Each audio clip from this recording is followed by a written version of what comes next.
जी मेरे साथ मौजूद हैं मुस्लिम लीग नून से ताल्लुक़ मियां मरगूब अहमद साहब मेरे साथ मौजूद हैं। इनसे बात करते हैं। इतना बड़ा फैसला आया है, चूँकि आप देख रहे हैं गवर्नर हाउस के मेन गेट को मुकम्मल तौर पर अब सील कर दिया है। यहाँ पर पुलिस की भारी नफरी को बुला लिया गया है और यहाँ पर खारदार तारें, बल्कि 2 स्टेप में जो है वो जंगले लगाए गए हैं। जो दोनों स्टेप के अंदर जो है वो पुलिस के लोग मौजूद हैं। मियां मरगूब साहब से जानते हैं, क्योंकि इस वक्त लाहौर सियासी हलचल का महफर बना हुआ है। लोग ध्यान लगाए बैठे हैं कि आगे क्या बनेगा। इस हवाले से मियां साहब बताइएगा क्या होगा, किस तरह से जो अभी थोड़ी ही देर पहले डी नोटिफाइड किया गया है वज़ीर आला पंजाब को। देखिए, बड़ी सीधी सी बात है कि गवर्नर का ये इख्तियार है कि उन्होंने कहा कि एतमाद का वोट लें। इन्होंने उनके अहकामात को हवा में उड़ा दिया, जो कि एक आइनी और कानूनी ऑर्डर्स जारी किया गवर्नर ने। ये समझते हैं कि शायद ये हमारे घर की है कि हम जो चाहें जिस तरह मर्ज़ी चलाएं, मुल्क ऐसे नहीं चलते, सूबे ऐसे नहीं चलते। तो आज ये हाई कोर्ट में चले गए हैं डी नोटिफिकेशन के बाद, तो हाई कोर्ट जो फ़ैसला करेगी हमें मंजूर है।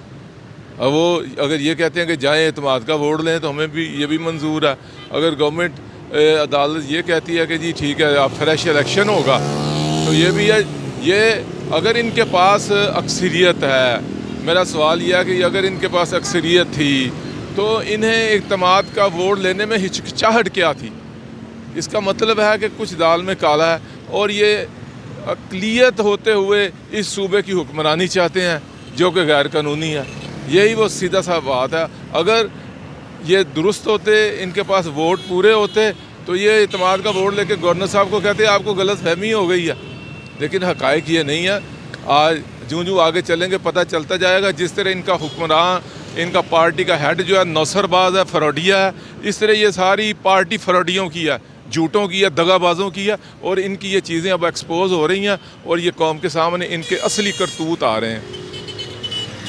जी बिल्कुल, आपने मियां मरगूब साहब की गुफ्तगू जानी। उनका ये कहना है कि चूँकि मियां मरगूब साहब भी यहाँ पर गवर्नर हाउस के अंदर दाखिल होने के लिए आए थे, चूँकि ये गेट मुकम्मल तौर पर सील है, जिस वजह से वो भी जो है कि कोई दूसरा गेट ढूंढ रहे हैं। और चूँकि सियासी हलचल उसी तरह से जारी है और इसी हवाले से चूँकि नून लीगी काफ़ी ज़्यादा MP है, मैंने यहाँ पर जो है वो पहुँचे और वो घूम कर शिमला पहाड़ी वाले गेट की तरफ जा रहे हैं। वहाँ पर नाम लिखवा के अंदर जाने की इजाज़त दी जा रही है। अगर बात की जाए सियासी हलचल की, तो आपने मियां मरगूब साहब की बात जानी। उनका ये कहना है कि एतमाद का वोट लेने में क्या